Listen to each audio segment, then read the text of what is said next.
Ayant échappé au tremblement de terre du samedi 25 avril, j'ai tout de même souhaité repartir début juin et apporter directement l'aide de notre association Manoj. 5 semaines après le tremblement de terre, du riz, des tentes sont encore stockées sur l'aéroport. Le séisme a eu de lourdes conséquences sur certains immeubles de Katmandou.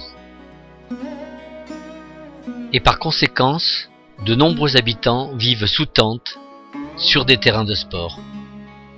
L'arrivée dans la vallée du VDC de Simjung nous laisse entrevoir les événements passés.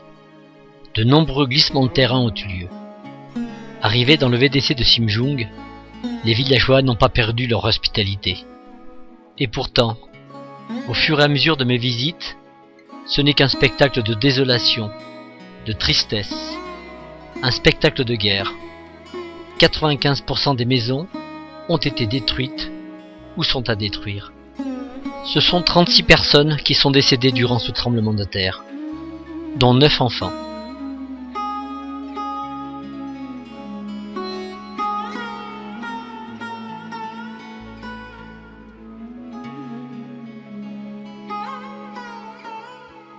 Nous avons visité de nombreuses écoles.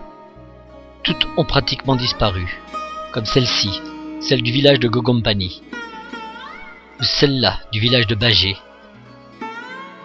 celle-ci du village de Siradanda et qui attend notre aide aussi. Mais celle également du village de Simjung, actuellement sous tente. Voilà actuellement l'école de Gogompani. Et ces écoles de fortune totalement improvisées.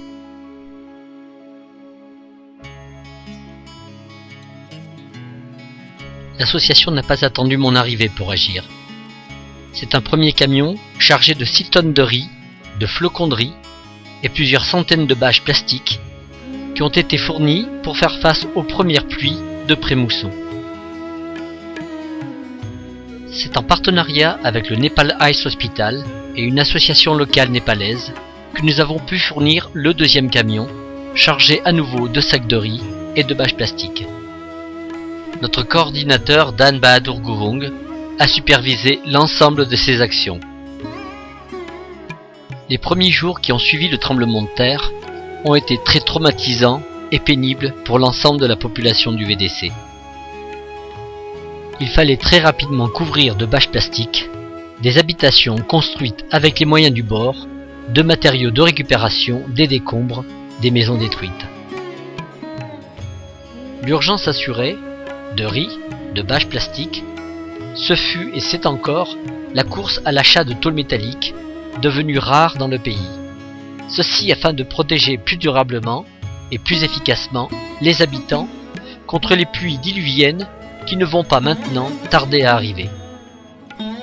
Nous avons dès à présent, grâce à la mobilisation des donateurs, assuré l'achat de tôle métallique et permis de couvrir actuellement environ 260 maisons.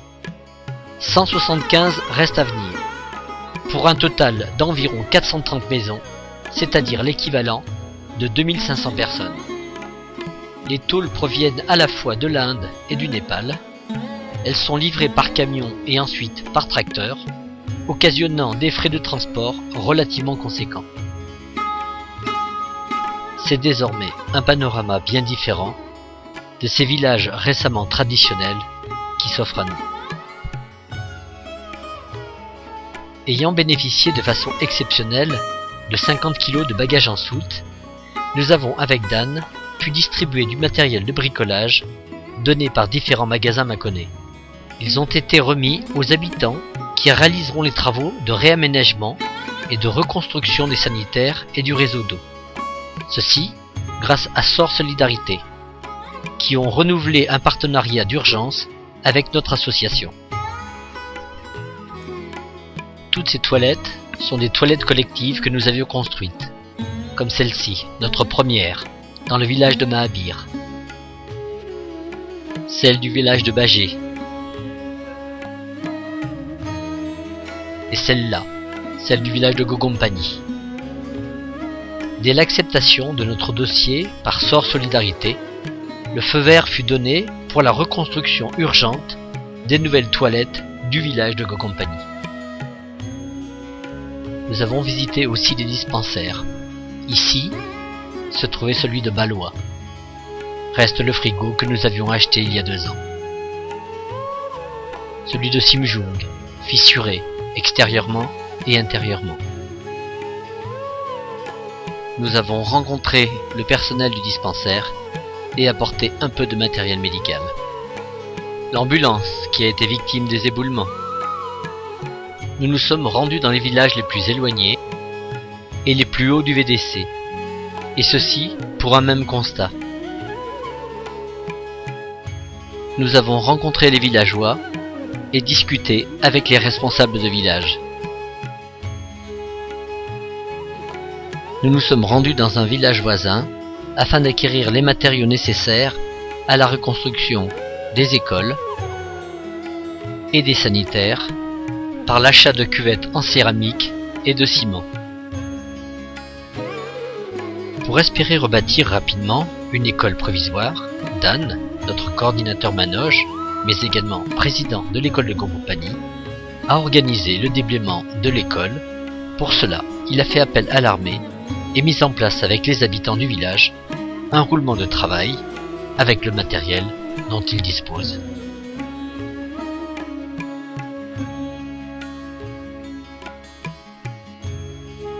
Nous nous sommes rendus aussi dans une des écoles du VDC dans lequel nous avons laissé du matériel scolaire.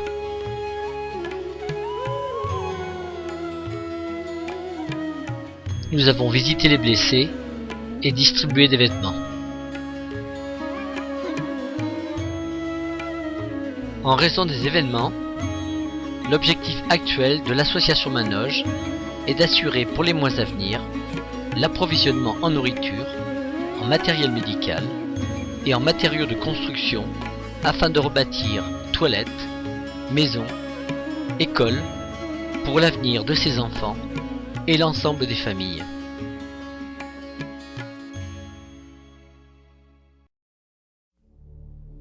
De retour à Katmandou, nous avons répondu à l'appel d'Amis népalais, Sheikh et Jafar, avec qui nous travaillons régulièrement depuis quelques années, et ceci afin de les aider à l'achat de nourriture et à l'organisation de camps de santé. Une aide financière a été apportée également à notre ami Pushkar pour son village.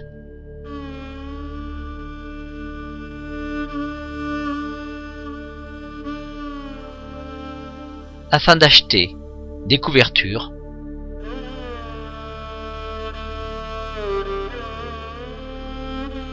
et réaménager le réseau d'eau de son village.